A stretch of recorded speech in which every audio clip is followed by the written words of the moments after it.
우리 다 함께 자리에서 일어나셔서 사도신경으로 신앙 고백함으로 하나님 앞에 주일 예배를 드리겠습니다. 나는 전능하신 아버지 하나님 천지의 창조주를 믿습니다. 나는 그의 유일하신 아들 우리 주 예수 그리스도를 믿습니다. 그는 성령으로 잉태되어 동정녀 마리아에게서 나시고 본디오 빌라도에게 고난을 받아 십자가에 못 박혀 죽으시고 장사된 지 사흘 만에 죽은 자 가운데서 다시 살아나셨으며 하늘에 오르시어 전능하신 아버지 하나님 우편에 앉아 계시다가 거기로부터 살아있는 자와 죽은 자를 심판하러 오십니다. 나는 성령을 믿으며 거룩한 공교회와 성도의 교제와 죄를 용서받는 것과 몸의 부활과 영생을 믿습니다. 아멘.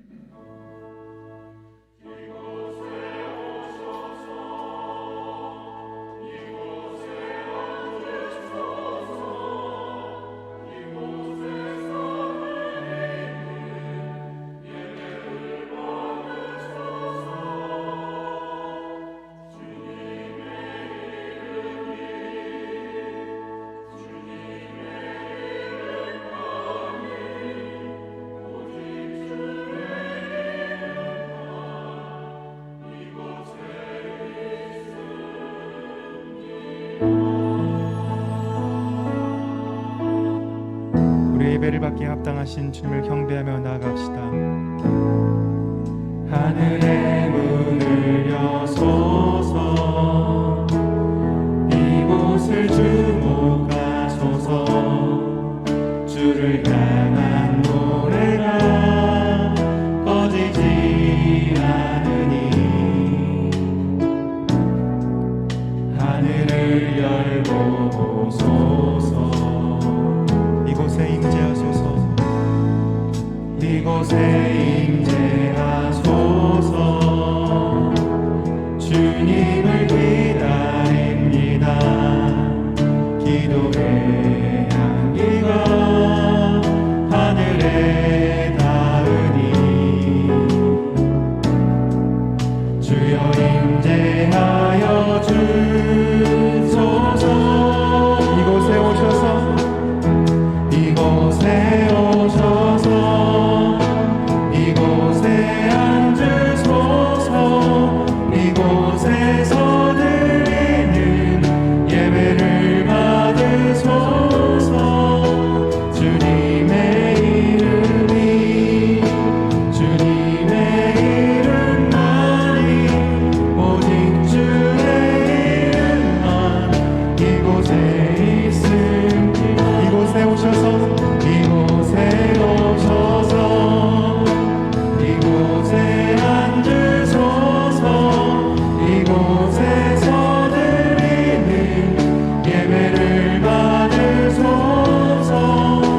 주님의 이름이 주님의 이름만이 오직 주의 이름만 이곳에 있으니 오직 주의 이름만 오직 주의 이름만 이곳에 있으니 오직 주의 이름만 오직 주의 이름만 이곳에 있습니다. 아멘. 다 함께 자리에 앉으셔서 2022년 행복한 사람, 행복한 세상이라는 표어로 저희가 나아가고 있습니다. 우리가 행복한 사람으로 그리스도의 향기로 이 땅을 살아가길 원합니다. 소망합니다. 라는 마음을 담아 찬양하겠습니다. 네, 우리 옆에 분들을 좀 축복하면서 같이 찬양합시다. 너는 그리스도의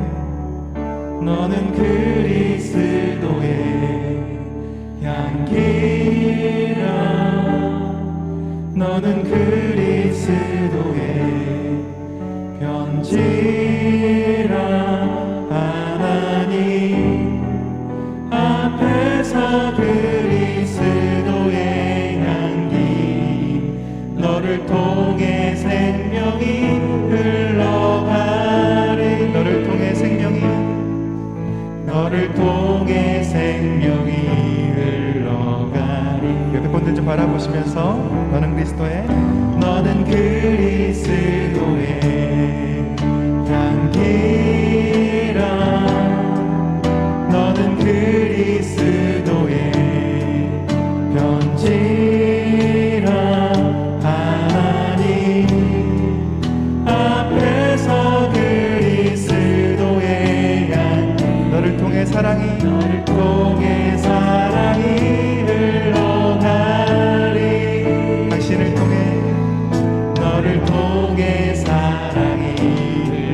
더 멀리 있는 분을 향해서 같이 축복하겠습니다.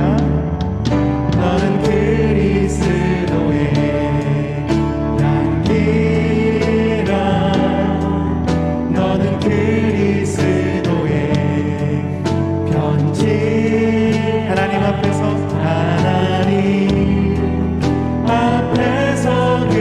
그리스도의 향. 당신을 통해 기쁨이 흘러가리.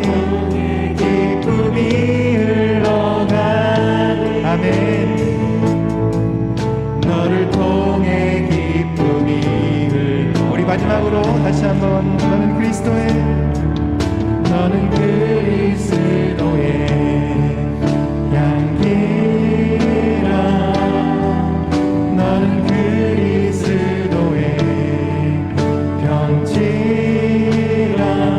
하나님 앞에서 그리스도의 향기. 너를 통해 생명이 흘러가리. 너를 통해 생명이 흘러가리. 너를 통해 생명이 너를 통해 생명이 흘러가리. 우리 옆에 분들을 향해 축복하겠습니다. 당신은 그리스도의 향기십니다. 편지십니다. 같이 한번 인사할까요? 당신은 그리스도의 향기이십니다.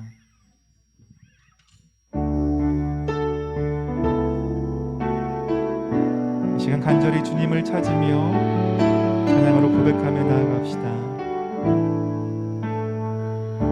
목마른 사슴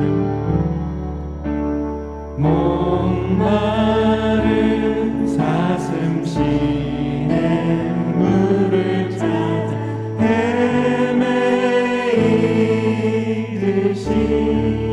나의 영혼 주를 찾기에 내 영혼 주를 찾기에 갈급하다.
우리를 주의 능력으로 일으키시고 세워주실 그날을 우리가 이 시간 바라보며 또 소망하며 이 시간 고백하길 원합니다.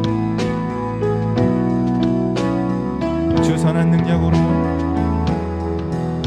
주 선한 능력으로 안으시네.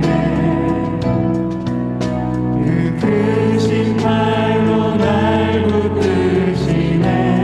절망 속에도 흔들리지 않고, 절망 속에도 흔들리지 않고 사랑하는 주 얼굴 구하니 선한 능력으로, 선한 능력으로 일어서리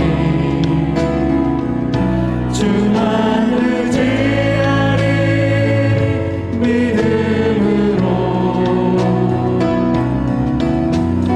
우리 고대 안에 주 오실 그날 영광의 새날을 맞이하리.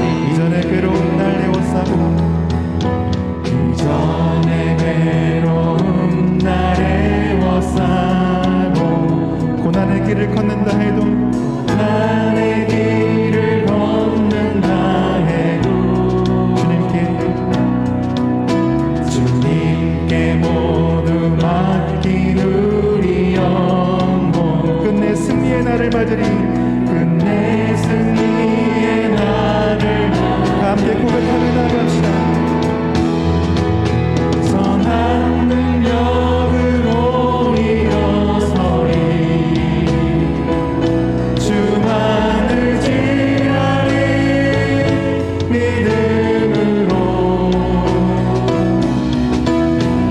우리 고대 안에 주 오실 그날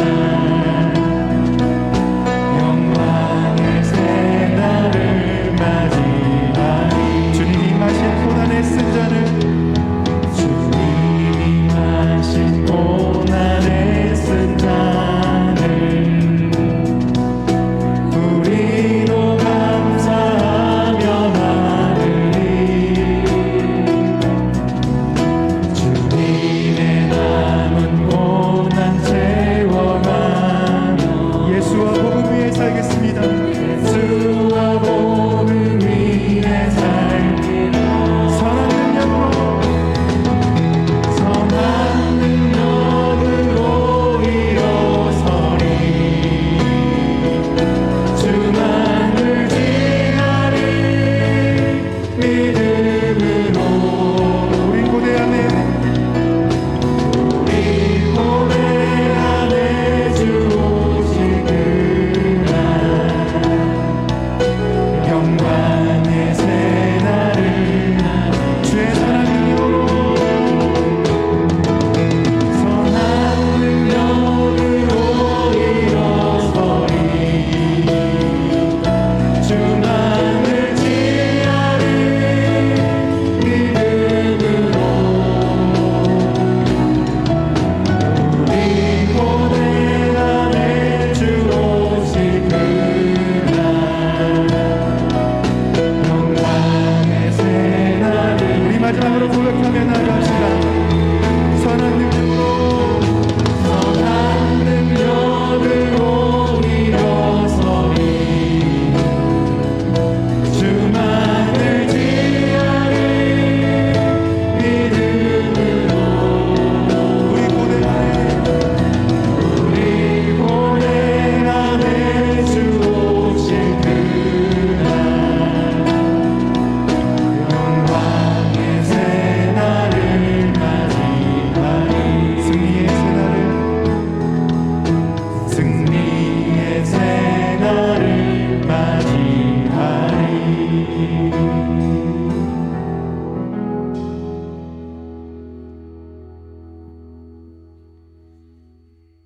사랑과 은혜가 풍성하신 하나님 아버지, 주님의 크신 사랑으로 저희들을 하나님의 자녀 삼아주시고 새로운 한 해를 선물로 받아 믿음으로 달려갈 수 있게 하시며 코로나 상황 속에서도 현장과 온라인으로 예배 드릴 수 있도록 인도하심을 진심으로 감사드립니다. 저희들 지난 2년간 코로나 상황으로 인하여 게으르고 나태하며 예배와 기도, 전도에 열심을 다하지 못한 연약함을 용서하여 주시고 새해에는 하나님의 말씀을 따라 하루하루 걸어가 마침내 가나안에 들어간 아브람처럼 어디에 있든지 무엇을 하든지 믿음의 사람으로 늘 주님과 동행하며 그 본분을 잊지 않고 믿음을 견고하게 세워가는 주의 사람들이 되게 하여 주옵소서. 사랑이 많으신 하나님, 이제는 코로나 질병이 물러가 모든 일상이 회복되며 저희들뿐만 아니라 진실로 하나님을 섬기는 이 나라와 모든 백성이 겸손히 주님의 나라와 의를 구하는 한 해가 되어 얼마 남지 않은 대선을 잘 치르게 하시어 불신이 가득한 사회가 아니라 서로 믿고 의지하는 정부와 사회가 되도록 인도하여 주옵소서. 사랑의 주님, 용인영락교회 새해 비전을 행복한 사람, 행복한 세상으로 표어를 정했습니다.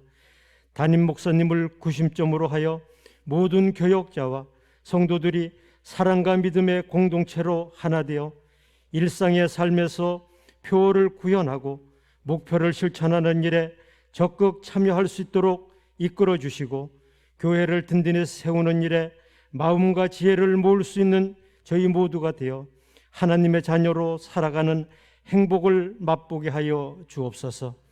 사랑이 많으신 하나님, 우리 교회 모든 부서들을 새해에 축복하여 주시어 영화부에서부터 작년에 이르기까지 살아 움직이는 부서들이 다 되어 균형 있는 부흥이 있게 하여 주시고 예배와 증거와 훈련의 사명을 훌륭히 감당하는 교회 되게 해주시며 우리 교회 모든 성도들이 성령 충만하여 맡겨진 사역 가운데 새해에는 모두 갑절의 열매를 맺어 지역을 복음화시키며 하나님 나라 확장에 힘쓰는 교회로 인도하여 주시고 세계 여러 나라에서 헌신하시는 선교사님들과 가정위에도 함께해 주셔서 이 어려운 시기를 잘 이겨나가게 하여 주옵소서.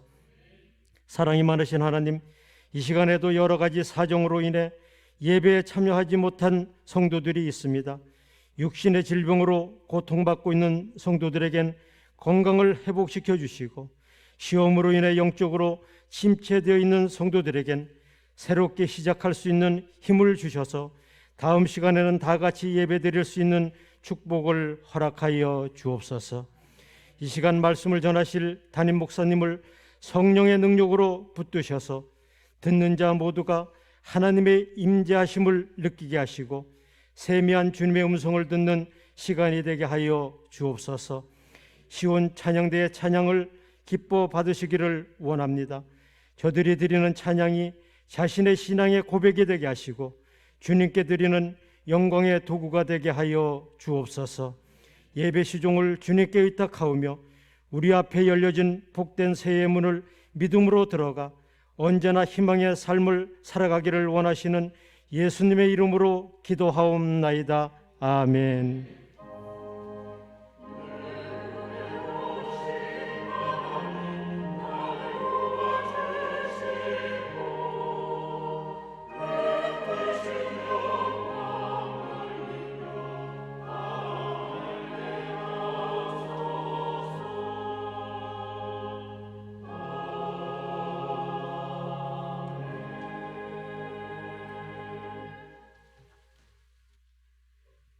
오늘 우리에게 주시는 하나님의 말씀은 에베소서 3장 14절에서 19절까지의 말씀입니다.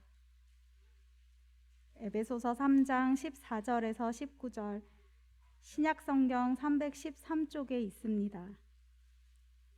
하나님의 말씀을 봉독하겠습니다. 이러므로 내가 하늘과 땅에 있는 각 족속에게 이름을 주신 아버지 앞에 무릎을 꿇고 비노니 그의 영광의 풍성함을 따라 그의 성령으로 말미암아 너희 속사람의 능력으로 강건하게 하시오며 믿음으로 말미암아 그리스도께서 너희 마음에 계시게 하시옵고 너희가 사랑 가운데서 뿌리가 박히고 터가 굳어져서 능히 모든 성도와 함께 지식에 넘치는 그리스도의 사랑을 알고 그 너비와 길이와 높이와 깊이가 어떠함을 깨달아 하나님의 모든 충만하신 것으로 너희에게 충만하게 하시기를 구하노라. 이것은 하나님의 말씀입니다.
아멘. 귀한 찬양 감사합니다.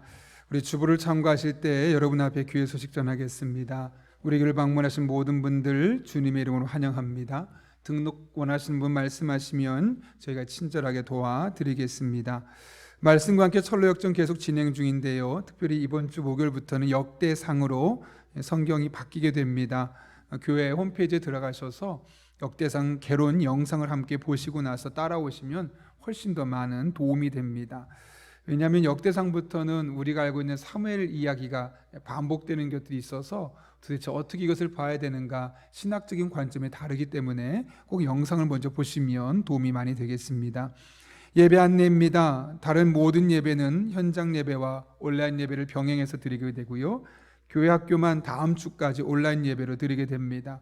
주변의 초등학생 또 유치원에서 이렇게 확진자들이 계속 나타나고 있어서 다음 주까지 되면 그래도 1월 23일부터는 우리가 현장 예배가 교육부서도 괜찮을 것 같습니다.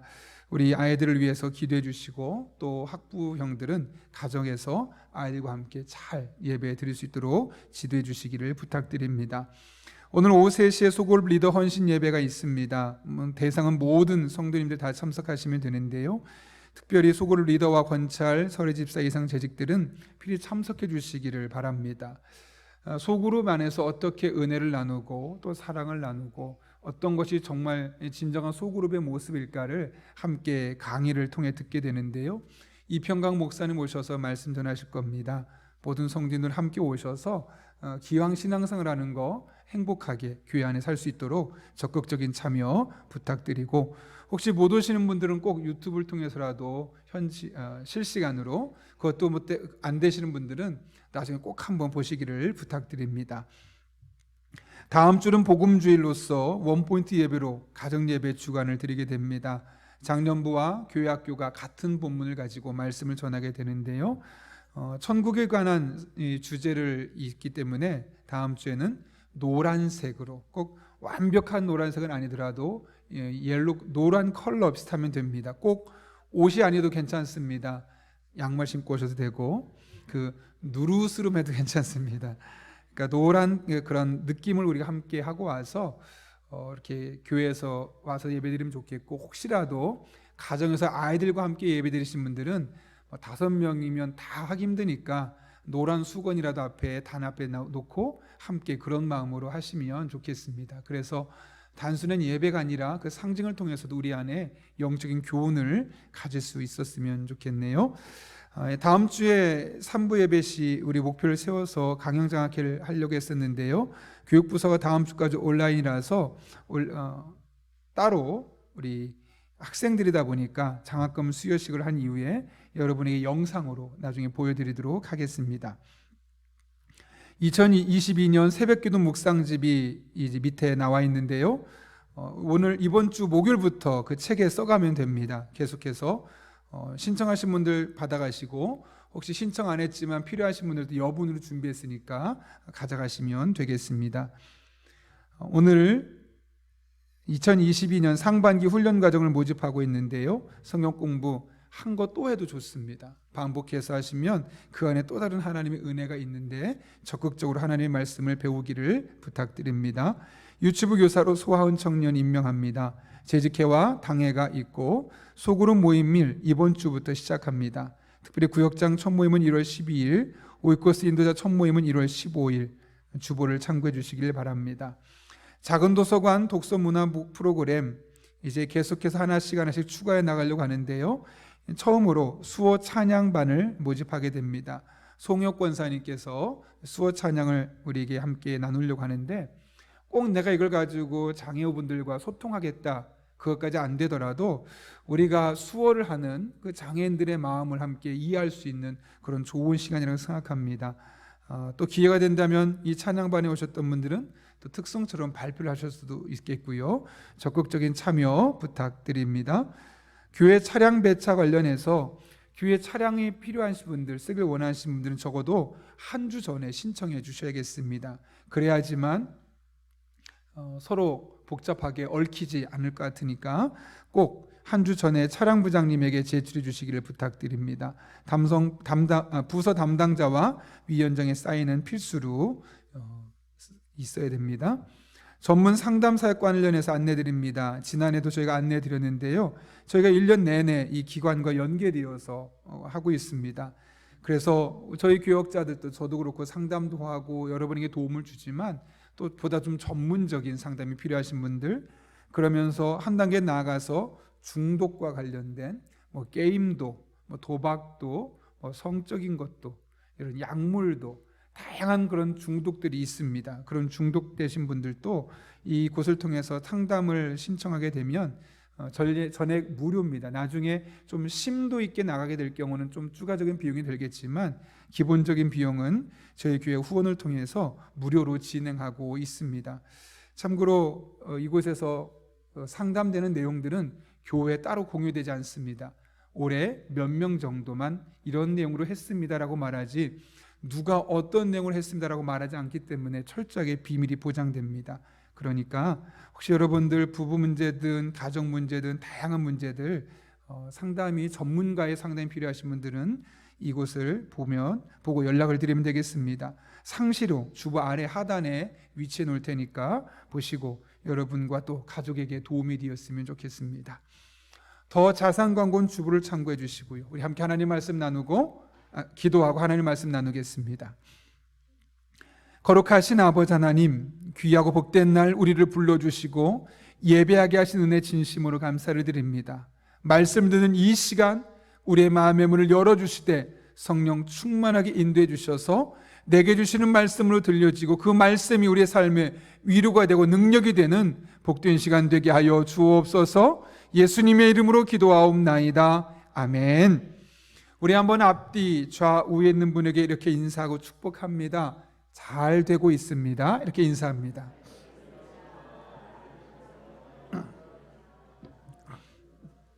네, 감사합니다. 잘 되고 있습니다. 감정 독재라는 좀 재미있는 책이 있습니다.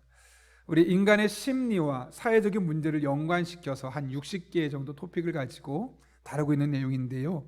그 책에 보게 되면 이런 내용이 있습니다. 왜 이직하면 전 직장이 그리워질까?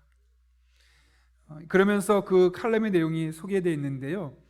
A라는 직장에서 7년을 일하던 사람이 B라는 직장으로 옮겨갈 것을 결심했습니다. 왜냐하면 이곳에 가면 연봉도 더 높고 시간도 더 많이 쉴 수 있게 해주고 또 권한도 많이 주어서 좀 즐겁게 일을 할 수 있겠다라는 판단이 들었기 때문에 그렇습니다. 규모도 훨씬 컸고 모든 조건이 좋았기 때문에 B라는 회사로 옮겨가게 되었는데 실상 막상 이직하고 나니까 전혀 그렇게 느껴지지 않는 겁니다. 사실 원래 계약대로 연봉도 더 많고 시간도 더 많고 권한도 더 많이 주어졌음에도 불구하고 이상하게 이 사람 마음속에 전에 있던 직장이 더 나았다라는 마음이 드는 겁니다. 그러면서 결국 전 직장을 계속 생각하게 되면서 새로운 직장에 적응하는데 어려움을 겪게 되었다는 거죠. 이런 현상을 일컬어 현상유지 편향이라고 합니다. 쉽게 말하면 사람들은 지금의 조건에서 벗어나는 것을 아주 싫어하고 현재 상황을 유지하고 싶어하는 그런 경향성들이 크다는 거죠. 그래서 훨씬 더 좋은 조건임에도 불구하고 과거에 있었던 것이 좋았었어라고 착각하기도 한다는 겁니다. 그러다 보니 식당을 가더라도 늘 가던 곳을 가고 싶어하고 사람을 만나더라도 만났던 사람을 만나려고 하지 새로운 사람이 와도 그들과 함께 교제하기를 불편해하는 일들이 생기는 겁니다. 이것이 사실 거의 모든 사람들이 가지고 있는 기본적인 특성입니다. 물론 이런 특성이 주는 유익이 있죠. 그 사람 마음에 안정감을 주는 겁니다. 삶이 바뀌지 않고 변화가 없으니까 늘 같은 상황 속에서 안정감을 그에게 주는 겁니다. 근데 문제가 있습니다. 그들에게 성장, 발전을 기대하기 어렵다는 것이죠. 빌 게이츠의 이야기입니다. 어느 기자가 빌 게이츠를 찾아와서 묻습니다. 당신이 어떻게 이렇게 성공할 수 있었습니까? 라는 질문에 대해서 빌 게이츠가 말하기를 저는 남들보다 그렇게 똑똑한 사람도 아니고 그렇게 지혜로운 사람도 아닙니다. 다만 변화하려는 마음을 생각으로 옮겼고 이 생각을 행동으로 옮기는데 노력했을 뿐입니다. 체인지, 변화에서 G를 C자로 바꾸면 찬스, 기회가 됩니다. 변화하고자 하는 사람에게 기회가 옵니다. 당신도 변화하시면 됩니다. 라고 이야기를 했다는 거죠. 변화, 체인지, 스스로를 변화시키려고 할 때 그에게 찬스, 기회가 오게 되어 있다는 것. 그런데 이것이 비단 일상생활뿐만 아니라 신앙생활에도 동일하게 적용됨을 볼 수 있게 됩니다. 우린 그동안 해온 것들을 유지하고 싶어하는 경향이 있습니다. 흐트러지는 것을 원하지 않습니다. 그래서 새해 새로운 결단을 하고 뭔가 새로운 마음을 먹지만 과거를 유지하고 싶은 마음속에 나도 모르게 행동이 과거 행동을 돌아가게 되면서 작심삼일 계획했던 것들을 제대로 실천하지 못하게 되는 것이죠. 문제는 그것을 스스로 합리화한다는 겁니다. 이런 일 때문에 저런 일 때문에 어쩔 수 없어서라고 말하면서 과거로 돌아가는 자신의 모습을 합리화시키는 것이죠. 중요한 것은 그것을 깨뜨리고 새로운 변화를 받아들여야만 그들의 삶에 또 다른 변화, 또 다른 기회를 경험할 수 있다는 겁니다. 그렇다면 여러분, 2022년을 맞이하는 여러분 한 분 한 분에게 2021년에서 비교해 봐서 여러분이 기대하고 여러분의 삶에 변화를 주어야 될 요소가 무엇이 있습니까? 제가 여러분에게 추천하는 것은 기도 생활입니다. 올해 표어가 행복한 사람, 행복한 세상입니다. 여러분, 우리가 어떻게 행복한 사람이 될 수 있을까요? 우리가 먼저 행복한 사람이 되어야 세상 또한 행복하게 만들 수 있는데 우리가 어떻게 하면 행복한 사람으로 살아갈 수 있을까? 그것은 하나님 안에서 가능합니다. 물론 내가 원하는 일들이 잘 되고 내 기대가 충족되면 누구나 행복해질 수 있습니다.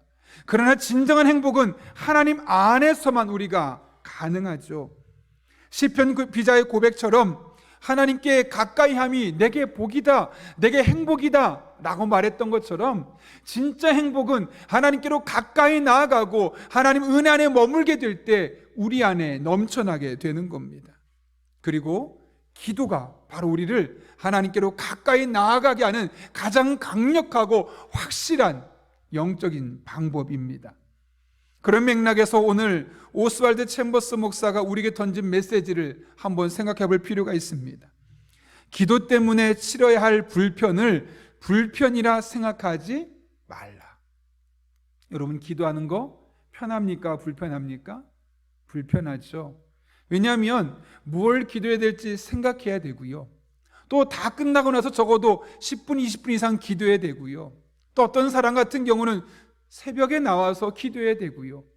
그러다 보면 기도하지 않는 사람에 비해서 기도하는 수고가 있기 때문에 마음에 불편함이 있을 수 있습니다. 그러나 기도 때문에 치러야 할 불편을 불편하다고 생각하지 않는 그런 삶의 자세가 필요하다는 것이죠.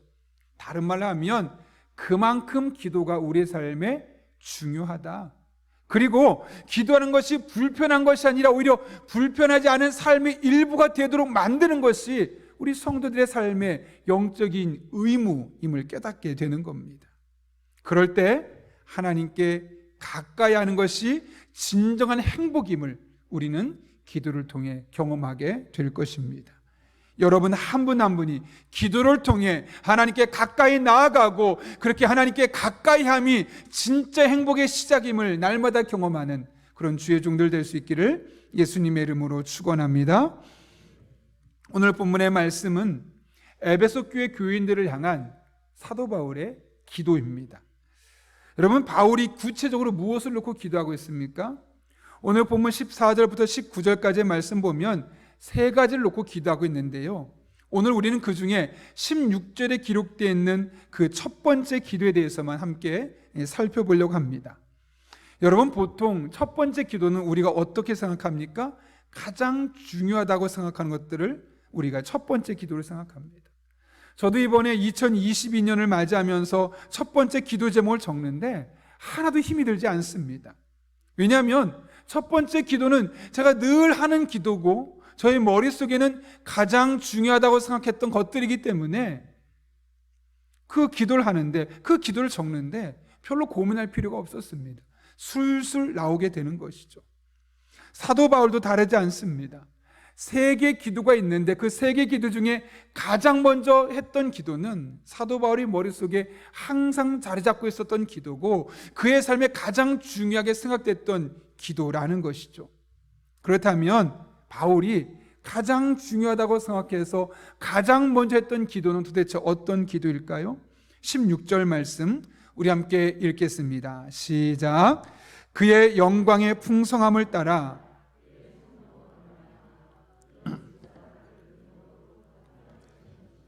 아멘.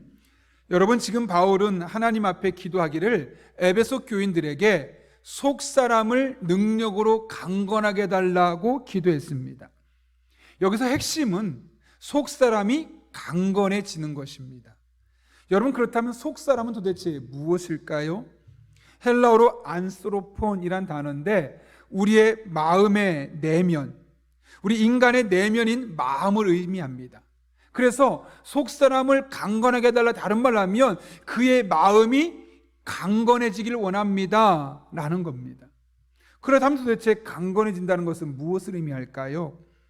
원문을 보게 되면 힘을 넣어주다.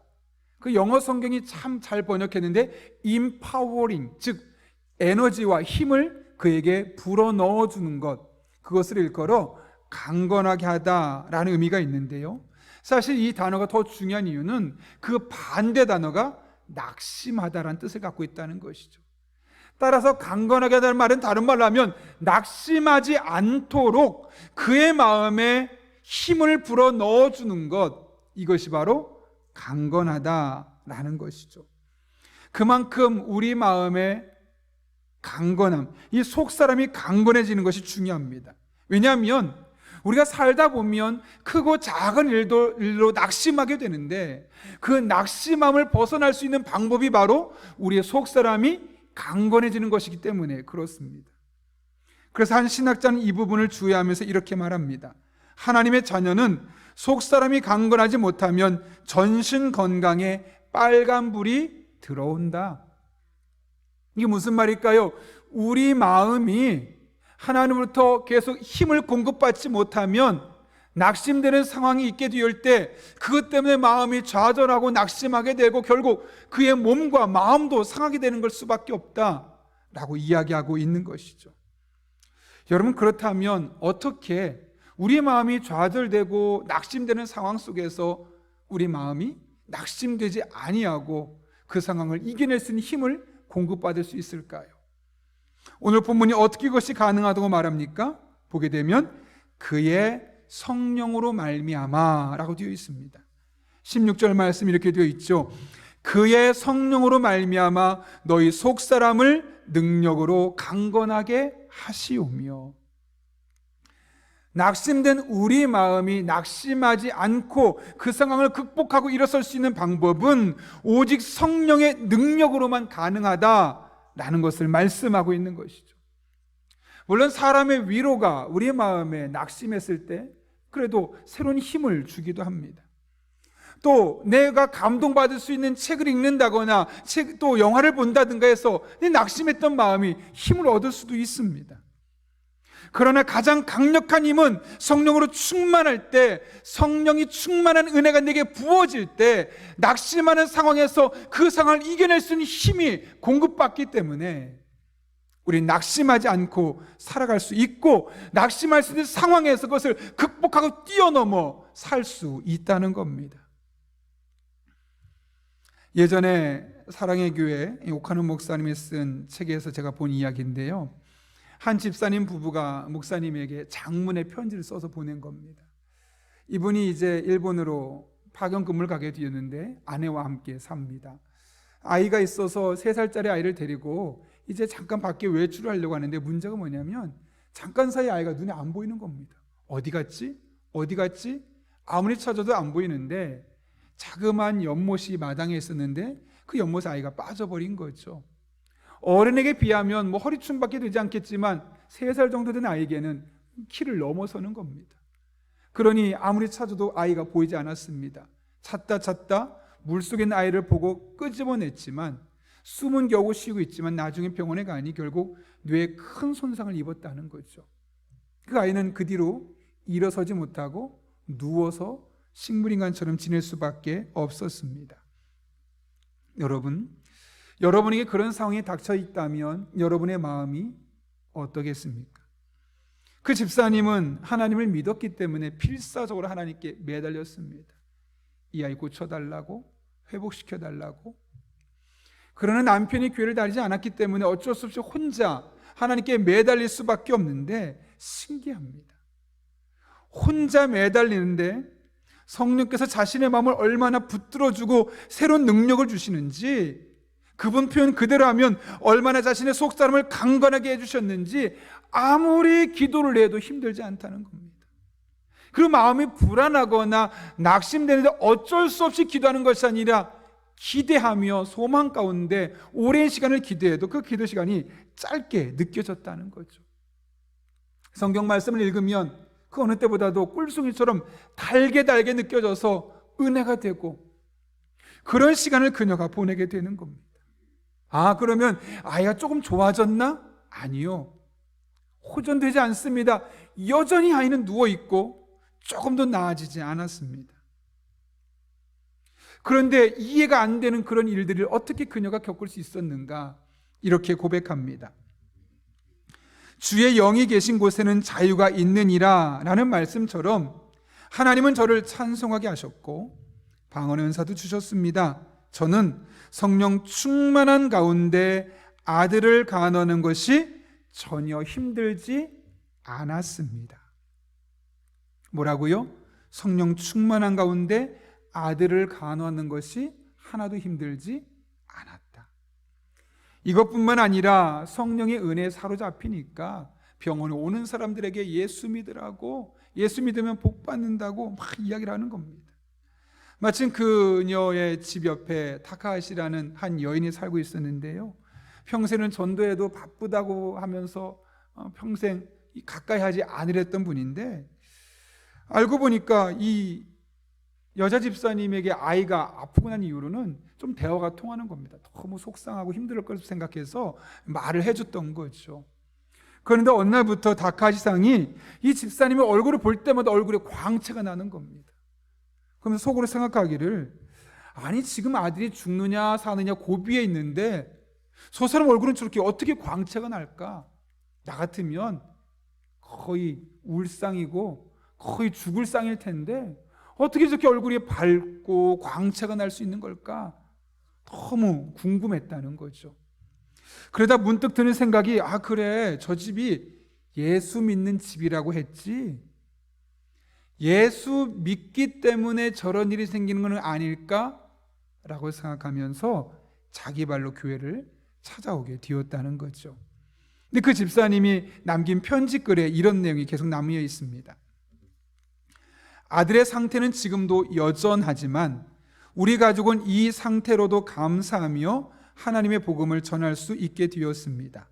목사님, 아들이 12년을 누워 있지만 하나님의 은혜로 견딜 수 있었으며 아들을 통해 불신자를 전도하게 해 주셨습니다. 아무리 힘들고 어려운 일을 만난 가정이라도 제가 당하고 있는 일을 이야기하면서 전도하면 그들은 할 말을 잃고 그런 힘을 주신 하나님이라면 자기도 믿어보겠다는 말을 합니다. 뭐라고요? 그런 힘을 주신 하나님이라면 자기도 믿어보겠다고 말을 합니다. 여기 그런 힘이 어떤 힘일까요? 기댔더니 아이가 나았대더라, 일어섰대더라, 하나님이 복 주셨다, 너무너무 좋은 일이 많아졌다. 이런 힘을 주신 하나님이 아니죠. 여기서 말한 그런 힘은 아이가 12년 동안 한결같이 못 일어나고 상태가 호전되지 않다 할지라도 그것 때문에 낙심하거나 절망하거나 자포자기하는 것이 아니라 마음의 평강으로 하나님 하실 일을 기대하며 성령 충만한 가운데 그 아이를 위해서 계속 기도하고 있는 자신의 모습, 그런 힘을 주신 하나님이라면 나도 그 하나님 믿어보고 싶습니다. 그것도 수많은 개개인의 신을 섬기고 있는 일본 사람들의 입에서 나온 고백이었다는 것이죠. 제자 훈련을 받으면서 나는 아무것도 할 수 없다고 두 손 들고 주님께 고백할 때마다 주님은 제 마음에 평안과 자유를 주셨고 기쁨과 감사의 마음을 주셨습니다. 더 놀라운 것은요, 그 집에 있는 초등학교 2학년 딸이죠. 그 딸이 이런 글을 썼다 그래요. 12년이 지났다. 지금까지 기도를 해왔는데 소용이 없었다. 하지만 우리는 하나님을 버리지 않고 열심히 기도한다. 왜냐하면 하나님께서 우리에게 시간을 주시는 것일지도 모르기 때문이다. 우리 오빠를 보면 왠지 마음이 행복하다. 오빠 얼굴을 보면 오빠가 누워있는 모습이 꼭 천사가 누워있는 모습 같다. 우리 오빠는 그 어려운 위기에서도 이겨내리라 믿는다. 우리 오빠가 빨리 나았으면 좋겠다. 여러분, 이 가족의 구성원들이 보여준 모습이 어떻습니까? 상식적입니까? 전혀 상식적이지 않습니까? 왜요? 왜 이들이 그랬을까요? 사실 이 정도 되면 보통은 원망합니다. 좌절합니다. 낙심합니다. 그리고 자포자기하는 심정으로 어쩔 수 없이 하루하루 살아가는 사람들이 대부분입니다. 그런데 여집사님 부부도 초등학교 2학년 딸도 전혀 그런 모습을 보이지 않는 겁니다.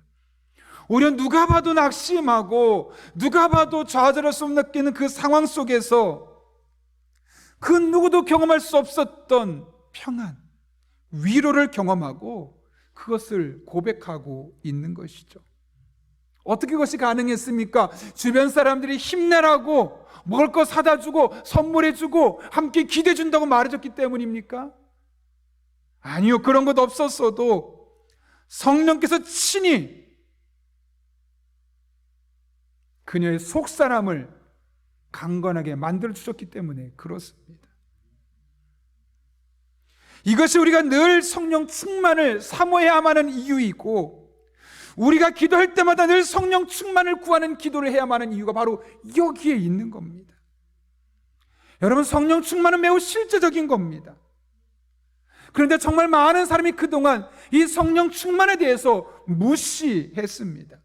그거는 목회자나 선교사 같은 분들 혹은 장로님 같은 분들이, 어떤 특별한 분들이 그 역할을 잘 감당하기 위해서 특별한 능력을 보여주기 위해서 그분들에게 필요한 것이지, 나한테는 굳이 없어도 돼. 나는 그냥 일상생활 살기도 바빠.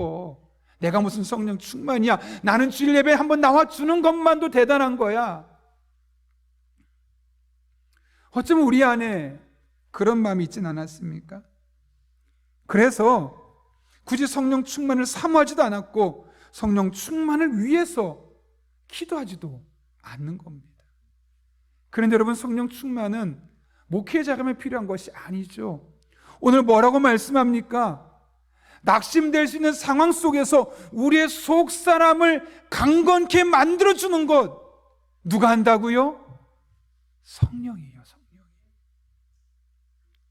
10마디 말, 따뜻한 100마디 말, 엄청나게 좋은 교훈이 담긴 책, 그런 것이 낙심하고는 우리의 마음을 새로운 힘을 불어넣어 줘서 낙심을 이기게 하는 것이 아니라 성령의 능력으로요, 성령의 인도하심으로요, 그의 성령으로 말미암아 너희 속사람을 능력으로 강건하게 하시오며 분명히 말씀하고 있습니다.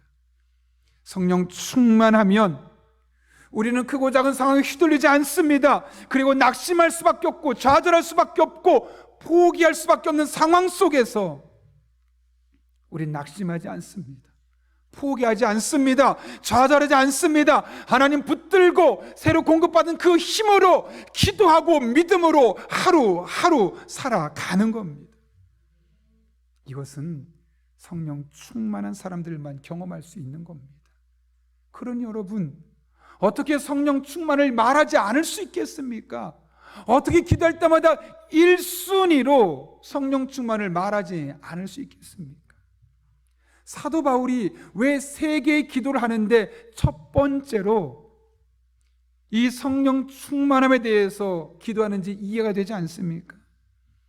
치열한 경쟁 사회에서 매일매일 생존을 위해 살아가는 우리의 일상은 우리를 지치게 만듭니다. 낙심하게 만듭니다. 자꾸만 좌절하게 만들고 인생 포기하고 싶게 만들고 어쩔 수 없이 사는 거지 뭐, 목숨 붙어 있으니까 사는 거지 뭐. 이 세상은 자꾸 우리를 그렇게 만들어 갑니다.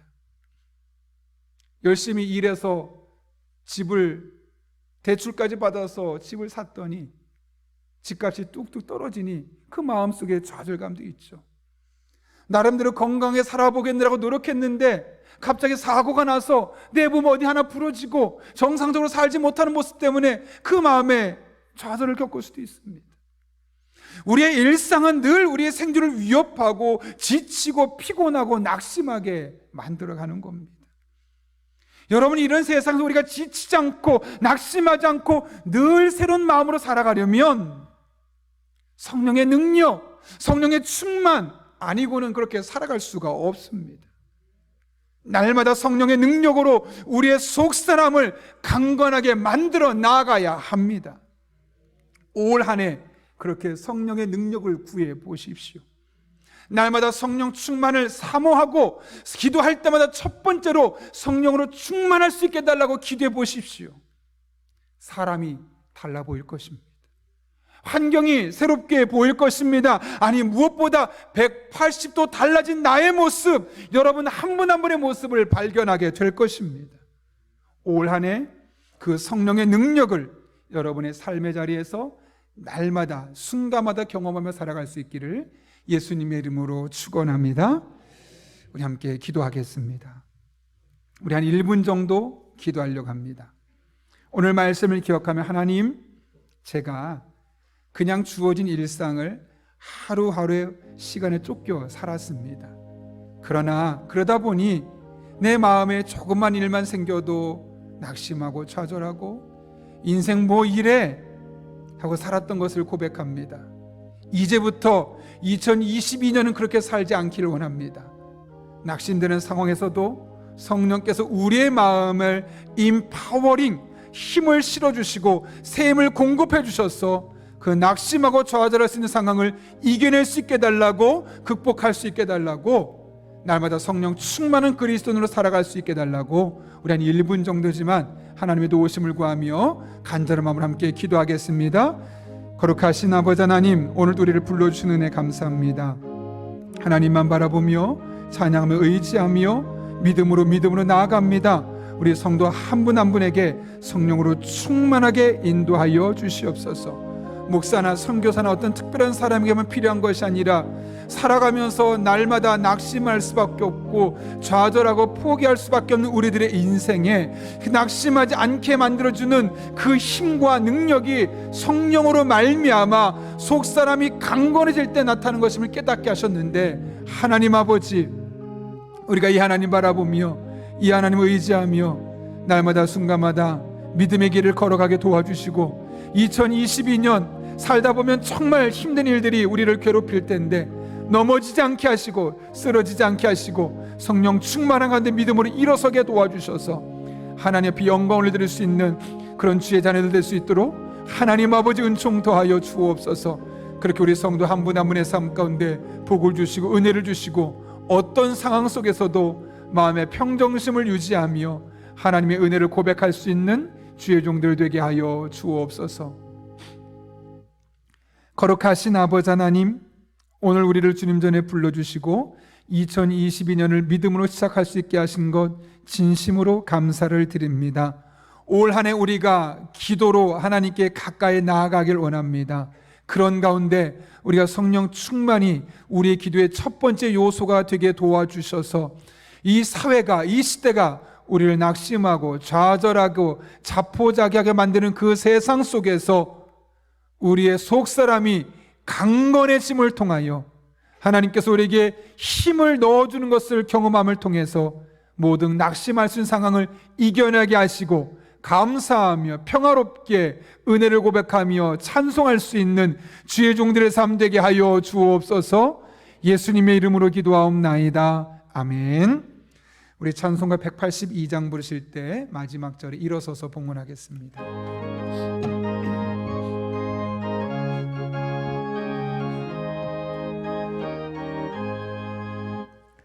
강물같이 흐르는 기쁨 성령 강림함이라. 정결한 맘 영원하도록 주의 거처 되겠네.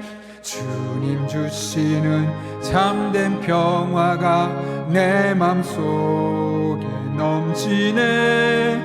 주의 말씀에 거센 풍랑도 잠잠하게 되도다. 나의 생명 소생케 됨은 성령이 마심이라.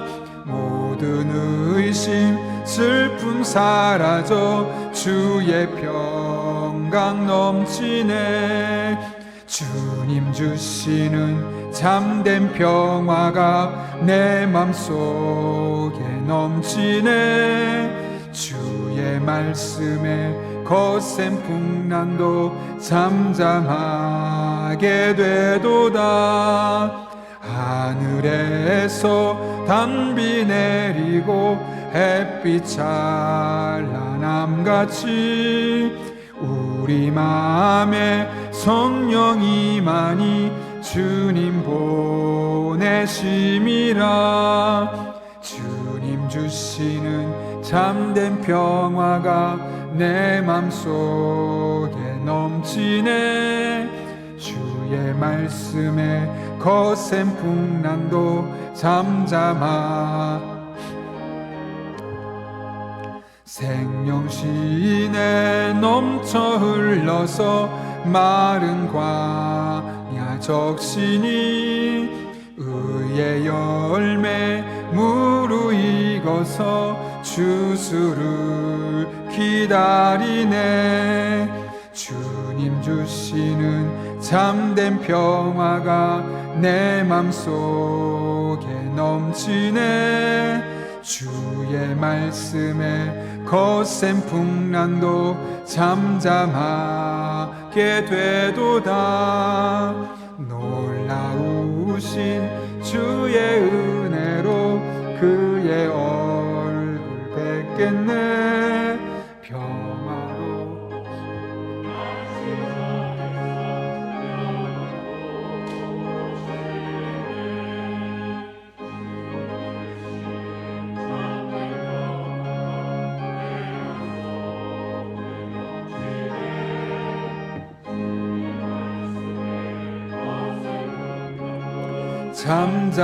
잠잠하게 되도다.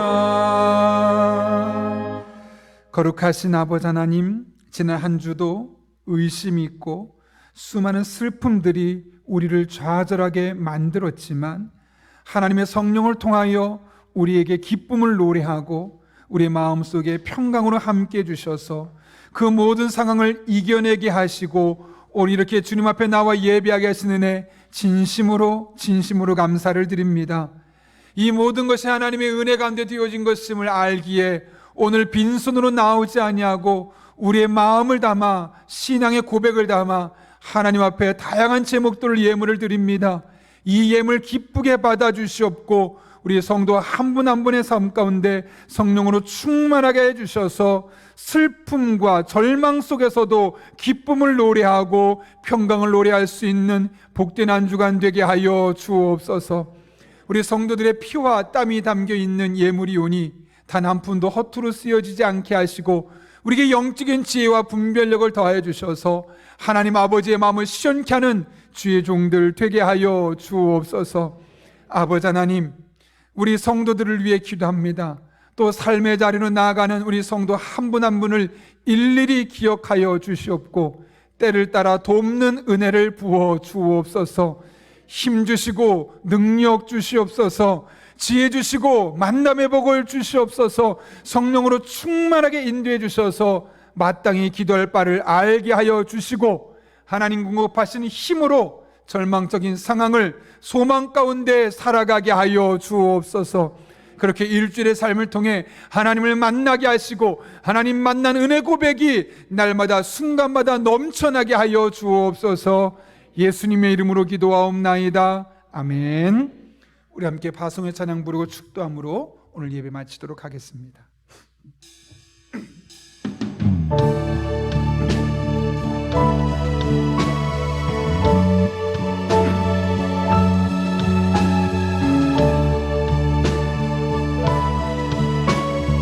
우리 함께 믿음으로 고백하겠습니다. 시작됐네.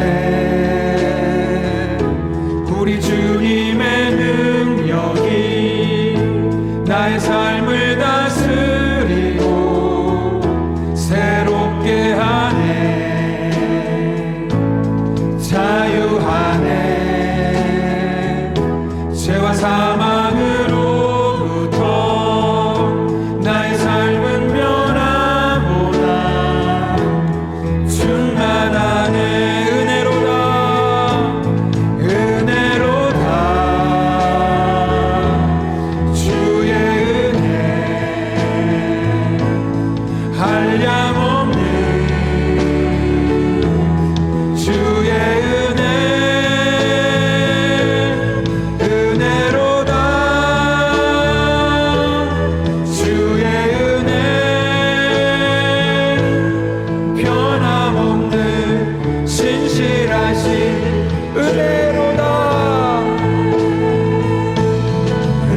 지금은 우리 주 예수 그리스도의 은혜와 하나님 아버지의 변함없는 사랑과 성령님의 역사하심이 오늘 주신 말씀을 내게 주신 말씀으로 받고 낙심하고 좌절하고 절망할 수밖에 없는 상황 속에서도 성령으로 늘 충만하여 우리의 속사람이 강건하여져서 하나님 주시는 힘과 능력으로 그 모든 걸 이겨내고 평안을 말하고 은혜를 말하고 기쁨을 말하고 감사를 말하며 살기로 결단하는 이 자리에 머리 숙인 한 영혼 위에 그들의 좋은 어려운 모든 삶의 형편 가운데 우리 교회와 나라와 민족, 북한 땅과 온 세계 열방 가운데 이제부터 영원토록 함께 하시옵기를 간절히 축원하옵나이다.